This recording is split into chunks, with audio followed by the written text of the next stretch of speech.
Guys after review తర్వాత ఈ smart phone అయితే నేను సేల్ చేస్తాను. ఎవరికైనా కావాలనుకుంటే కింద కనిపిస్తున్న వాట్సాప్ నెంబర్ మెసేజ్ చేయండి. మనం మాట్లాడుకొని ఫర్దర్గా ప్రొసీడ్ అవుతాము. ఇది green colour variant, base variant అనమాట. 12/256 వేరియంట్ అయితే అవుతుంది. OnePlus 15R మనం ఫుల్ రివ్యూ చూద్దాము. ఆల్మోస్ట్ 48,000 ప్రైస్ ప్యాకెట్లు అయితే మాత్రం మనకి OnePlus 15R అయితే లాంచ్ చేశారు అనమాట. ఈ 48,000 రూపాయలకి ఈ ఫోన్ వర్త్.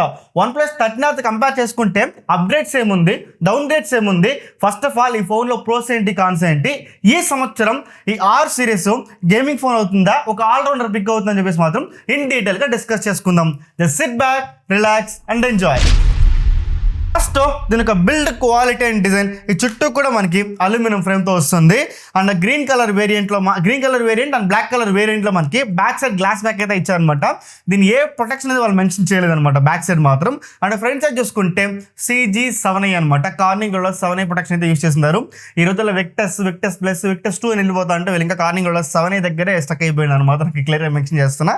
బట్ ఓకే, ఇప్పటి వరకు ఎటువంటి ప్రాబ్లం అయితే మాత్రం లేదని చెప్పుకోవచ్చు. ఎందుకంటే నేను స్క్రీన్ గార్డ్ కూడా రిమూవ్ చేయలేదు, ఎందుకంటే ఈ ఫోన్ సేల్ చేయాలి కాబట్టి. ఇది దీనికి బిల్డ్ క్వాలిటీ అండ్ డిజైన్ మాత్రం అండ్ USB 2.0 పోర్ట్తోనే వస్తుంది.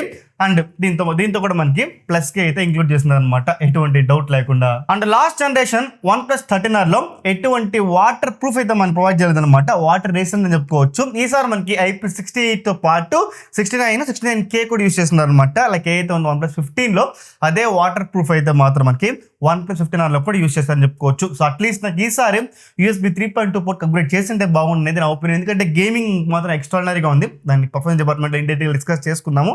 బట్ ఒక్క డిసప్పాయింట్మెంట్ మాత్రం USB 2.0 పోర్ట్ అని మాత్రం క్లియర్గా మెన్షన్ చేస్తున్నా. Next coming to display department, last generation తో పోల్చుకుంటే ఈసారి కొంచెం డిస్ప్లే సైజ్ అయితే పెంచారనమాట. 6.83 ఇంచెస్ తో వస్తుంది. 1.5 రెజల్యూషన్ డిస్ప్లే అనమాట. ఇది ఒక AMOLED డిస్ప్లే. దీనికి పీక్ బ్రైట్నెస్ చూసుకుంటే 3600 నిట్స్ అని చెప్తున్నారు అనమాట. అవుట్డోర్లో ఇండోర్లో నాకు ఎటువంటి ప్రాబ్లం లేదు డిస్ప్లే బ్రైట్నెస్ పరంగా మాత్రం. గేమ్స్ ఆడుతా ఉన్నా కూడా నాకు iPhone 17లో ఒక 1 అవర్ 1.5 అవర్ ఇప్పుడు ప్రాబ్లం లేదు, కానీ ఎప్పుడైతే టెంపరేచర్ హైగా ఉంటుందో అలాంటి టైంలో నేను గేమ్ ఆడినప్పుడు బ్రైట్నెస్ ఆటోమేటిక్ తగ్గిపోతుంది. అలాంటి ఇష్యూస్ ఏం నేను OnePlus 15R అయితే నేను గమనించలేదన్నమాట. సో ఖచ్చితంగా డిస్ప్లే క్వాలిటీ మాత్రం ఎక్స్ట్రాడినరీగా ఉంది. క్వాలిటీ బ్రైట్నెస్ పరంగా చెప్తున్నా. బట్ ఏంటంటే లాస్ట్ జనరేషన్ చూసుకుంటే మనకి LTPO ఇచ్చారనమాట OnePlus 13R లో. ఈసారి LTPS అయితే ఇచ్చారు, which is not variable refresh. Variable అవుతుంది బట్ నాట్ 1 to 120 Hz అనమాట. ఫిక్స్డ్లో ఉంటుంది 30, 60, 90 ఇలా ఉంటుందో చెప్పుకోవచ్చు. ఇది ఒక చిన్న డౌన్ గ్రేడే, కాకపోతే రియల్ లైఫ్లో అది పెద్ద ఇంపాక్ట్ అయితే క్రియేట్ చేయదు అనేది నా ఒపీనియన్. అండ్ డిస్ప్లే కలర్స్ కానీ HDR లో కానీ ఎవ్రీథింగ్ కూడా చాలా పర్ఫెక్ట్గా వర్క్ అవుతుంది. యూట్యూబ్లో నెట్ఫ్లిక్స్లో కూడా కలర్స్, ఆ డైనమిక్ రేంజ్ కావచ్చు, ఎవ్రీథింగ్ కలర్ కాలిబ్రేషన్ కూడా సరే చాలా ఎక్సలెంట్గా ఉందన్నమాట. ఇంకోటి ఏంటంటే వీళ్ళు చెప్తుంది 165 Hz చెప్తాను అన్నమాట. దీనికి రీఫ్రెష్ చూసుకుంటే, కాకపోతే అది సిస్టమ్ లెవెల్లో OS లెవెల్ అయితే మాత్రం మనకి 120 Hz అనేది ప్లే అవుతుంది. ఎప్పుడైతే మీరు గేమ్స్ ఆడతారో స్పెసిఫిక్ గేమ్స్ అని ఉంటుంది అనమాట, లైక్ కాల్ ఆఫ్ డ్యూటీ కావచ్చు. అండ్ BGMIలో కూడా గేమ్ ఫ్రేమ్ ఇంటర్పోలేషన్ ఆన్ చేసుకుంటే అండ్ హైపర్ రెజల్యూషన్ ఆన్ చేసుకుంటే మీకు 165 FPS మాత్రం మన గేమ్ అయితే ఆడుకోవచ్చు అనమాట. ఇక్కడ ఇలాంటి చోట్ల అయితే యూజ్ అవుతుంది. నేను చెప్తానంటే నాకు అనిపించింది 60 Hz to 120 Hz మన హ్యూమన్ ఐస్కి క్లియర్ డిఫరెన్స్ తెలుస్తుంది అనమాట. చాలా స్మూత్గా అనిపిస్తుంది. అదే 120 Hz to 165 Hz మాత్రం నాకు అంత డిఫరెన్స్ అయితే మాత్రం కనిపించడం లేదు. సో ఇది ఇవ్వడం మంచిదే, బట్ LTPO రిమూవ్ చేసి ఇవ్వడం మాత్రం నాకు కొంచెం డిసప్పాయింట్మెంట్ అని మాత్రం నేను క్లియర్గా మెన్షన్ చేస్తున్నా. Apart from that display clarity కానీ, షార్ప్నెస్ కానీ, కలర్స్ కానీ, డైనమిక్ రేంజ్ కావచ్చు, ఎవ్రీథింగ్ పర్ఫెక్ట్గా ఉందన్నమాట. అండ్ వన్ మోర్ థింగ్ ఏంటంటే ఈ డిస్ప్లేకి మనకి అల్ట్రాసోనిక్ ఫింగర్ ప్రింట్ స్కానర్ అయితే యూస్ చేస్తున్నారు అనమాట. లాస్ట్ జనరేషన్ చూసుకుంటే ఆప్టికల్ ఫింగర్ ప్రింట్ స్కానర్తో వస్తే ఈసారి అల్ట్రాసోనిక్ ఇచ్చారు. అండ్ ఫింగర్ ప్రింట్ ప్లేస్మెంట్ కూడా ఎగ్జాక్ట్గా 70% ఆఫ్ ది డిస్ప్లేకి ఇచ్చారనమాట. ఎక్సలెంట్గా ఉంది, చాలా ఫాస్ట్గా సెక్యూర్గా అన్లాక్ అవుతుంది అనమాట. కాకపోతే టెంపర్ గ్లాస్ వేసేటప్పుడు ఒక 2-3 టెంపర్ గ్లాస్ చెక్ చేసుకొని వేసుకోండి. ఎందుకంటే అల్ట్రాసోనిక్ మన టెంపర్ గ్లాస్ వేస్తే అంత ఎక్కువ సెన్సిటివ్గా వచ్చేదనమాట. నేను సేమ్ ఇష్యూ OnePlus 13లో ఫేస్ చేస్తున్నా, ఓకేనా. సో అందుకే చెప్తున్నా అల్ట్రాసోనిక్ మాత్రం చాలా సెక్యూరే, చాలా ఫాస్ట్గా ఉంటుంది. బట్ దాన్ని తగిన టెంపర్లో చేస్తే బెటర్ అనేది నా ఒపీనియన్. నెక్స్ట్ మనం వాడుకోవాల్సింది పర్ఫార్మెన్స్ గురించి. Snapdragon 8 Gen 5 అయితే యూస్ చేశారు అనమాట. ఈసారి నేను ఎక్స్పెక్ట్ చేసింది 88 ప్రాసెసర్ని, బట్ వాళ్ళు 8 Gen 5 అయితే యూస్ చేశారు.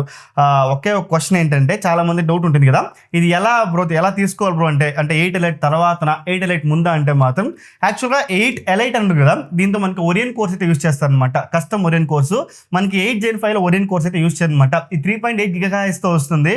When compare to 8 Gen Gen 3తో కంపేర్ చేసుకుంటే 8 Gen 5 ఖచ్చితంగా అప్గ్రేడే, బట్ నాట్ యాస్ 8 ఎలైట్ అనమాట. ఇప్పుడు OnePlus 13లో 8 ఎలైట్ ఉంది కదా, ఈ రేంజ్ పర్ఫార్మెన్స్ ఉంటుందంటే మాత్రం డే టు డే లైఫ్ టాస్క్లు మీరు పెద్ద గమనించారు, మీరు అంత డిఫరెన్స్ మీరు చూడరనమాట. కాకపోతే దీంతో ఒరియన్ కోర్స్ యూస్ చేయకపోవడం వల్ల ఇంత పర్ఫార్మెన్స్ అయితే మాత్రం మనకి ఈ ప్రాసెసర్లో ఉండదన్నమాట. నేను క్లియర్గా మెన్షన్ చేస్తున్నా. బట్ OnePlus 13R కంపేర్ చేసుకుంటే OnePlus 15R మాత్రం 100% అప్గ్రేడే అన్డౌటెడ్లీ. ఓకేనా, మీకు క్లియర్ అని అనుకుంటున్నాం. 8 Gen 3కిను 8 ఎలైట్కి మధ్యలో వస్తుంది 8 Gen 5. ఓకేనా, ఇప్పుడు మీకు అర్థమైంది అనుకుంటా. ఓకే, ఈ ప్రాసెసర్కి LPDDR5X ర్యామ్తో వస్తుంది అండ్ UFS 4.1 స్టోరేజ్తో వస్తుంది అనమాట. దీన్ని నేను టెస్ట్ చేసినప్పుడు నార్మల్ మోడ్లో 2.9 మిలియన్ వస్తే యాంటీ బెంచ్ వరకు వచ్చేసి, గేమింగ్ మోడ్లో వచ్చేసి మనకి 3.1 మిలియన్ దాకైతే మనకి యాంటీ బెంచ్ మార్క్ స్కోర్ అయితే రీచ్ అయిందనమాట. ఇండ్యూరింగ్ టెస్ట్లో కూడా 41 డిగ్రీస్కి వెళ్ళింది టెంపరేచరు. సో ఖచ్చితంగా అండర్ కంట్రోల్ ఉందని చెప్పుకోవచ్చు. ఓకే, ఈ స్కోర్స్ ఒక పెట్టేస్తే రియల్ లైఫ్లో నేను గేమ్స్ ఆడేటప్పుడు ఎక్కువ నేను ఆడిన మ్యాక్సిమం 2 గంటల సేపు నేను గేమ్ ఆడినాను. చాలా అద్భుతంగా ఉందన్నమాట గేమింగ్ ఎక్స్పీరియన్స్ మాత్రం. 165 FPSలో BGMIలో ఆడుతూ ఉంటే నాకు స్వామి రంగా ఏముంది తెలిసిన గేమింగ్ మాత్రం 100% చెప్తాను, చాలా బాగుంది గేమింగ్ ఎక్స్పీరియన్స్. నాకు OnePlus 15కిను 15Rకి గేమింగ్లో డిఫరెన్స్ తెలియదు. ఓకేనా, అది మాత్రం నేను క్లియర్గా మెన్షన్ చేస్తున్నా. సో ఖచ్చితంగా గేమింగ్ ఆడేటప్పుడు మాత్రం ఆ 165 FPSలో మీకు ల్యాగ్స్ కానీ ఆ చిన్న చిన్న ఫ్రేమ్ డ్రాప్స్ కానీ ఏది కూడా మీరు నోటీస్ చేయాలన్నమాట. ఎక్కడో 1-2 సార్లు చిన్న చిన్న ల్యాగ్స్, అది కూడా గేమ్ వల్ల ఉండొచ్చేమో కానీ దీని యొక్క పర్ఫార్మెన్స్ వల్ల ఉండదేమో అని నా ఒపీనియన్. అండ్ డ్యూరింగ్ గేమింగ్లో కూడా 40 డిగ్రీస్కు టచ్ అవడం లేదు టెంపరేచర్, చాలా ఆప్టిమైజ్డ్గా ఉంది, ఎక్సలెంట్గా ఉంది. అండ్ వాళ్ళు కూడా కూలింగ్ ఛాంబర్ కొంచెం ఇంప్రూవ్ చేశారు. 360 degrees velocity, cryo velocity core అయితే యూజ్ చేసామని చెప్తున్నారు కదా. నాకైతే మాత్రం ఎక్సలెంట్గా ఉంది. గేమింగ్ పరంగా మాత్రం ఈ ఫోన్ మీరు కొన్నారంటే గేమర్స్కి మాత్రం ఒక వరం అని చెప్తున్నా, అంటిల్ అన్లెస్ మీరు స్ట్రీమింగ్ చేయకపోతే మాత్రం. ఎందుకంటే USB 2.0 పోర్ట్ ఇవ్వడం వల్ల మనకి మీరు ఎక్కువ ఎల్గాటోతో స్ట్రీమింగ్ చేయలేరు అనమాట. ఈ ఒక పాయింట్ గుర్తుపెట్టుకుంటే బాగుంటుంది అనేది నా ఒపీనియన్. నెక్స్ట్ మనం మాట్లాడుకోవాల్సింది బ్యాటరీ గురించే. 7400 mAh బ్యాటరీ అయితే ఇచ్చినారు. దాన్ని ఛార్జ్ చేయడానికి 80 వాట్ ఛార్జర్ మనకి బాక్స్లో ప్రొవైడ్ చేస్తున్నారు అనమాట. ఆల్మోస్ట్ లెస్ దెన్ హవర్లో అయితే మనకి ఫోన్ అయితే ఫుల్ ఛార్జ్ అయిపోతుంది.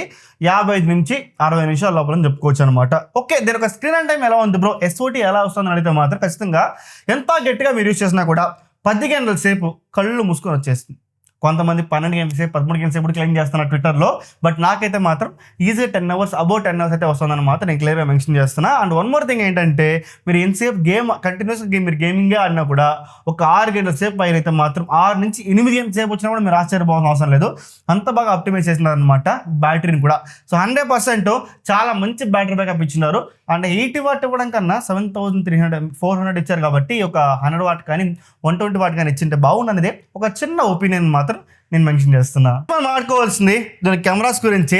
50 megapixel main camera with optical image stabilisation and 8 megapixel ultra wide angle camera and 32 megapixel selfie camera అయితే మాత్రం దానికి హార్డ్వేర్ ఉందన్నమాట. ఈ కెమెరాస్ నేను టెస్ట్ చేసినప్పుడు యాక్చువల్గా ఏంటంటే ప్రాబ్లం ఇక్కడ లాస్ట్ జనరేషన్తో వచ్చేసి OnePlus 13Rలో వచ్చేసి మనకి టెలిఫోటో లెన్స్ 2x ఆప్టికల్ ఇచ్చారనమాట. ఆ టెలిఫోటో లెన్స్ ఈసారి రిమూవ్ చేశారు.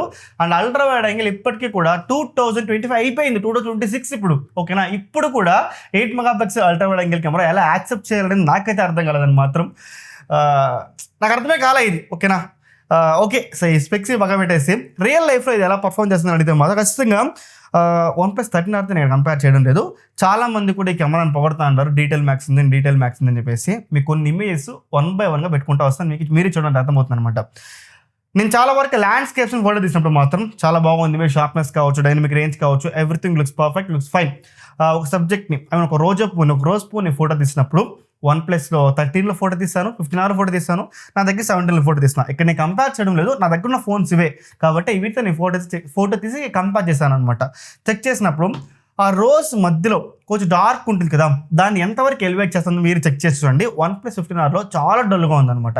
13లో కొంచెం బెటర్గా ఉంది, 17లో చాలా బెటర్గా వస్తుంది అనమాట, iPhone 17లో. సో ఇలాగా it's not perfect but it's good అని మాత్రం నేను క్లియర్గా మెన్షన్ చేస్తున్నా. ఓకే, హ్యూమన్ సబ్జెక్ట్స్ గురించి మనం ఆడుకుంటే మాత్రం మా చెల్లెల్ని కొన్ని ఫొటోస్ తీస్తానమాట. అది కూడా సరే నాకు అంత న్యాచురల్ లుక్ కానీ కలర్స్ ఎలివేటెడ్ కానీ ఏమో నాకు అంత సాటిస్ఫైడ్గా అయితే మాత్రం ఖచ్చితంగా లేదని మాత్రం నేను మెన్షన్ చేస్తున్నా. సో ఖచ్చితంగా నాకు ఇంకా బెటర్గా ఉండొచ్చేమో కెమెరా అని మాత్రం, ఎందుకంటే 48,000 ఇక్కడ మనకి ఇంకొంచెం ఒక 55,000 దగ్గర వస్తుంది మన OnePlus 13. ఒక సేల్స్ టైంలో అలాంటి టైంలో 55,000 దగ్గర వచ్చిందంటే OnePlus 13 ఫార్ మోర్ బెటర్గా ఉంటుందని మాత్రం నేను చెప్తాను. ఎందుకంటే ఇక్కడ OnePlus 15Rలో వచ్చేసి ఆ ఫోటోలో సాచురేషన్ కావచ్చు, ఇమేజ్ యొక్క షార్ప్నెస్ బాగుంది, కానీ ఆ డైనమిక్ రేంజ్ కానీ ఇవన్నీ కూడా సమ్ టైమ్స్ మెసప్ అవుతుంది అనమాట. కొన్ని ఫొటోస్ మా సిస్టర్వి నైట్ టైంలో ఫోటో తీసాను అనమాట, స్టిల్ లైట్ కండిషన్లో. కొన్ని ఫొటోస్ చూడండి, తనది వైట్ డ్రెస్ అలానే బ్లో అవుట్ అయిపోయింది అది. కొన్ని ఫొటోస్ బాగానే వస్తుంది అనమాట. సో ఇలాగా కొన్ని ఇష్యూస్ అయితే మాత్రం మెయిన్ సెన్సార్లో ఉంది. ఖచ్చితంగా it's not above average camera, ఖచ్చితంగా చాలా యావరేజ్ కెమెరానే, చాలా ఇంప్రూవ్మెంట్స్ అయితే కావాల్సిందని మాత్రం నేను మెన్షన్ చేస్తున్నా. ఆ పైన మీ ఇష్టం. ఖచ్చితంగా నన్ను అయితే మాత్రం కెమెరా సాటిస్ఫై చేయలేకపోయింది. ల్యాండ్స్కేప్స్ని మీరు ఫోటో తీస్తూ ఉంటే ఓకే, సబ్జెక్ట్ ఫోటో తీస్తూ ఉంటే వేరే ఫోన్తో కంపేర్ చేసినప్పుడు ఇది అంత గొప్పగా ఉండడం లేదని మాత్రం నేను మెన్షన్ చేస్తున్నా. 8 megapixel ultra wide angle camera, దీని గురించి మనం మాట్లాడుకోకపోవడమే బెటరు. మీకు కావాలంటే ఇమేజ్ ఇస్తాం, గూగుల్ డ్రైవ్ లింక్ అయితే మాత్రం నేను డిస్క్రిప్షన్లో ఇచ్చింటాను. ఎట్టా మనం 2 TB వచ్చింది కదా అంబానీ భావం వల్ల, కాబట్టి నేను మెన్షన్ చేస్తున్నా, ఒకసారి వెళ్ళి చెక్ చేసి చూడండి. ఓకే, ఫ్రంట్ కెమెరా కొంచెం ఇంప్రెసివ్ అనిపించింది అబ్బా. కొంచెం ఇమేజ్ షార్ప్నెస్ కానీ డైనమిక్ రేంజ్ కానీ, నేను మా సిస్టర్ కొన్ని ఫోటోలు తీసినప్పుడు కూడా సరే, నైట్ టైంలో కూడా సరే చాలా బాగా వచ్చిందనమాట. ఇది అంటే తోపు తురుమని చెప్పను, but when comparing to back camera, front camera కొద్దిగా గొప్ప బెటర్ అనిపించింది. ఓకేనా, ఇంతే. ఇంకా వీడియోస్ గురించి మనం మాట్లాడుకుంటే ఖచ్చితంగా బ్యాక్ సైడ్ మనకి 4K 120 FPS రికార్డ్ చేసుకోవచ్చు అనమాట. సో వీడియో క్వాలిటీ కానీ స్టెబిలైజేషన్ కానీ 4K 60లో చాలా బాగుంది. 4K 120లో స్టెబిలైజేషన్ కొంచెం ఇంప్రూవ్ చేయొచ్చు, లిటిల్ బిట్ అయితే కొంచెం ఎక్కువ షేకినెస్ అయితే ఉందన్నమాట. సో 4K 60 FPSలో మాత్రం వీడియో క్వాలిటీ కానీ స్టెబిలైజేషన్ కానీ షార్ప్నెస్ కానీ డైనమిక్ రేంజ్ కానీ ఎవ్రీథింగ్ కూడా చాలా బాగుందన్నమాట బ్యాక్ సైడ్ మెయిన్ కెమెరా. ఇంకా ultra wide angle camera 1080p 30 FPS, దీని గురించి మనం మాట్లాడుకుంటే వేస్టే. అండ్ ఫ్రంట్ కెమెరా వీళ్ళు వాంటెడ్గా 4K 30కి రెస్ట్రిక్ట్ చేశారు అనమాట. సో చాలా కోపం వచ్చేసింది నాకు ఇక్కడ, ఎందుకంటే ఈ ప్రాసెసర్ వెల్ క్యాపబుల్ ప్రాసెసర్ అనమాట ఫ్రంట్ 4K 60 FPSకి, కానీ వాళ్ళు కావాల్సిన దానికే 4K 30కి రెస్ట్రిక్ట్ చేశారు కాబట్టి. సో 4K 30లో వీడియో క్వాలిటీ షార్ప్నెస్ కానీ ఎవ్రీథింగ్ పర్ఫెక్ట్గా ఉంది, కాకపోతే బ్యాక్గ్రౌండ్ బ్లోఅవుట్ డైనమిక్ రేంజ్ అంత పర్ఫెక్ట్గా లేదు. ఓకేనా, నేను కొన్ని వీడియోస్ అయితే చూపిస్తూ ఉంటాను 1 by 1గా, మీరు జడ్జ్ చేయండి. ఓకేనా, సో ఇది నాకు అనిపించింది. ఓవరాల్ కెమెరా డిపార్ట్మెంట్ మాత్రం నాకు అంత సాటిస్ఫైడ్గా అయితే లేదు, చాలా బిలో యావరేజ్గా అనిపించింది. అది ఇద్దరు ఫొటోస్లో కానీ వీడియోస్లో కానీ మీరు ఏ వీడియోస్ చూసినా ఏ క్రియేటర్స్ చెప్పినా నాకు తెలియదు, బట్ నాకైతే మాత్రం నేను OnePlus 13తో కంపేర్ చేసిన, iPhone 17తో కంపేర్ చేసిన, నాకు ఏ ఫోన్తో కంపేర్ చేసిన, నథింగ్ ఫోన్ 3తో కూడా నేను చెక్ చేసి చూసాను అనమాట. సో అన్నింటిలో చెక్ చేస్తే కూడా ఇది చాలా వెనకబడింది అనమాట కెమెరా డిపార్ట్మెంట్లో మాత్రం. అది నేను క్లియర్గా మెన్షన్ చేస్తున్నా, ఆ పైన మీ ఇష్టం. ఇంకా ఫైనల్గా ప్రైసింగ్ గురించి మనం మాట్లాడుకుంటే ఈ ఫోన్ లాంచ్ చేసింది 45,000 రూపాయలకి అనమాట, base variant. With card offer అన్ని బేస్ చేసుకుంటే మనకి 45,000 రూపాయలకి వస్తుంది. ఈ 45,000 రూపాయలకి మనకి ఒక బడ్స్ అయితే ఫ్రీగా ఇస్తారు అనమాట, OnePlus Buds 3 అనుకుంటా. సో ఆ బడ్స్ నాట్ బడ్స్ 3, ఓకేనా. సో అదైతే మనకి ఫ్రీగా ఇస్తున్నారు, అది పక్కకు పెట్టేస్తే 45,000కి ఈ ఫోన్ మనం కొనొచ్చా అంటే మాత్రం చిన్న ప్రోస్ అండ్ కాన్స్ చెప్తాను, దానిపై మీరు డిసిషన్ తీసుకోండి. ఫస్ట్ ప్రో, ఈ ఫోన్లో మనకి బిల్డ్ క్వాలిటీ మాత్రం చాలా బాగుంది. అండ్ ఇంకోటి ఈసారి మనకి IP రేటింగ్ ఇవ్వడం కూడా చాలా బాగుంది, కాబట్టి దాని ఒక ప్రో కింద మెన్షన్ చేస్తున్నా. అండ్ సెకండ్ ప్రో చూసుకుంటే డిస్ప్లే క్వాలిటీ కానీ షార్ప్నెస్ కానీ 6.83 ఇంచెస్లో and ultrasonic fingerprint scanner ఇవ్వడం కానీ 165 FPS 165 Hz ఇవ్వడం కానీ ఇవన్నీ కూడా చాలా మంచి, కాబట్టి ప్రో కింద నేను మెన్షన్ చేస్తున్నా. అండ్ నెక్స్ట్ థర్డ్ ప్రో చూసుకుంటే దీనికి బ్యాటరీ లైఫే సో 100% చాలా బాగుందన్నమాట. బ్యాటరీ లైఫ్ మాత్రం 7400 mAh బ్యాటరీ కావచ్చు, 80W ఛార్జర్ మనకి బాక్స్లో ఇంక్లూడ్ చేయడం కావచ్చు, ఇవన్నీ కూడా దీనికి ప్రో కింద అయితే నేను మెన్షన్ చేస్తున్నా. నెక్స్ట్ ప్రో చూసుకుంటే పర్ఫార్మెన్స్ అనమాట, LPDDR5X RAM కావచ్చు, UFS 4.1 స్టోరేజ్ కావచ్చు, స్నాప్డ్రాగన్ 8 Gen 5 ప్రాసెసర్ కావచ్చు, దాన్ని ఆప్టిమైజ్ చేసిన విధానం కానీ ఎవ్రీథింగ్ కూడా చాలా బాగుంది, కాబట్టి దీనికి కూడా ఒక ప్రో కింద అయితే నేను మెన్షన్ చేస్తున్నా. అండ్ లాస్ట్ ప్రో వచ్చేసి Oxygen OS 16 అనమాట. సో 4 ఏళ్ళు అయితే మన కంపెనీ అయితే ప్రొవైడ్ చేస్తున్నారు. సో బ్లోటేర్ కూడా 1-2 ఉంది, లేదని నేను చెప్పలేదు, బట్ ఆప్టిమైజ్ చేసిన విధానం కావచ్చు. ఈ రోజు నాటికి కూడా Origin OS వచ్చింది కదా, సో Origin OS వచ్చిన తర్వాత కూడా OnePlus Oxygen OSని కొట్టేది ఇంకోటి లేదు. సో 100% స్మూత్నెస్ కానీ నిజం చెప్తున్నా, ఇది ఒక డిఫరెంట్, చాలా స్మూత్గా ఉంటుంది, చాలా ఆప్టిమైజ్గా ఉంటుంది. సో కాబట్టి దీనిలో ఒక ప్రో కింద మెన్షన్ చేస్తున్నా. సరిగా దీనిలో ఉన్న pros. And coming to cons, first con major con ఈ ఫోన్లో ఉందంటే మాత్రం కెమెరాస్ అని చెప్పుకోవచ్చు. అండ్ డిస్ప్లే డిపార్ట్మెంట్లో LTPOని రిమూవ్ చేయడము. అండ్ నాకు అనిపించింది మేజర్ కాన్ ఏదైనా ఉందంటే ఈ ఫోన్ ఒక ప్రైసింగ్ అనమాట. నేను ఒకే ఒక క్వశ్చన్ బ్రాండ్ని అడగాలనుకుంటున్నా. ఇప్పుడు చిప్ షార్టేజ్, మనకి DRAM షార్టేజ్ మనకి నాట్ ఓన్లీ ఇండియా కదా, అన్ని ఓవరాల్ వరల్డ్ వైడ్ ఉంది కదా, అప్పుడు చైనాలో మాత్రం ప్రైస్ ఇంక్రీజ్ అవడం లేదే, ఎందుకు ఇండియాలో మాత్రం ఇంక్రీజ్ అవుతుంది? ఈ క్వశ్చన్కి జస్టిఫైడ్ ఆన్సర్ ఇచ్చి మీరు ప్రైస్ అయితే ఇంక్రీజ్ చేయండి. ఎందుకంటే last year OnePlus 13R pricing చూసుకుంటే 29,300 రూపాయలు ఉందన్నమాట చైనాలో. వన్ ప్లస్ 15R ప్రైస్ చూసుకుంటే ఈ సంవత్సరము 33,000 రూపాయలు ఉందన్నమాట. అంటే 3,000 రూపాయల ప్రైస్ హైకే ఉంది అక్కడ. అది ఈ సంవత్సరం మన ఇండియాలో చూసుకుంటే 43,000 రూపాయలు లాంచ్ చేస్తారు అనమాట వన్ ప్లస్ 13Rని. ఓకేనా, అది ఈ సంవత్సరం చూసుకుంటే మాత్రం వన్ ప్లస్ 15R వచ్చేసి 48,000 రూపాయలు అనమాట. ఆల్మోస్ట్ 5,000 రూపాయల ప్రైస్ హైక్ అయితే ఉందన్నమాట. ఎందుకు అంత ప్రైస్ హైక్ ఇండియాకి మాత్రం నాకైతే అర్థం కాలేదు. సో ఖచ్చితంగా ఈ క్వశ్చన్కి అయితే మాత్రం బ్రాండ్స్ అయితే ఆన్సర్ ఇవ్వాలి. సో నన్ను అడిగితే ఈ ఫోన్ వర్తా 45,000 రూపాయలకి ఈ ఫోన్ వర్తా అని మీరు నన్ను క్వశ్చన్ డైరెక్ట్గా అడిగితే మాత్రం 100% వర్త్ అయితే 48,000 కాదు, 40,000 రూపాయలు లోపల వస్తే మాత్రమే ఈ ఫోన్ మీరు సజెస్ట్ చేస్తున్నా. అది కూడా మీరు గేమర్స్, నా కెమెరా పెద్ద ప్రయారిటీ కాదు, నేను కెమెరా యూస్ చేయను, ఎప్పుడో అకేషనల్ యూస్ చేస్తానంటే మాత్రం ఈ ఫోన్ పైన లుక్ చేయండి. అండర్ 40,000లో మాత్రం ఈ ఫోన్ చాలా మంచి ఫోనే, చాలా చాలా చాలా బాగుంది ఫోన్ మాత్రం. కాకపోతే కెమెరాస్ కానీ దీనికి ప్రైజింగ్ కానీ అస్సలు బాగాలేవని మాత్రం నేను క్లియర్గా మెన్షన్ చేస్తున్నా. I hope one plus 15R గురించి ఈచ్ అండ్ ఎవరీ పాయింట్ కూడా మీకు క్లియర్ అవుతుంది అనుకుంటున్నాం. ఇంకేం డౌట్స్ కూడా ఖచ్చితంగా మేము చేయండి. ప్రతి ఒక్క కమెంట్ కూడా రిప్లై చేస్తాను. ఉదయం 7 సైనింగ్ ఆఫ్. జై హింద్.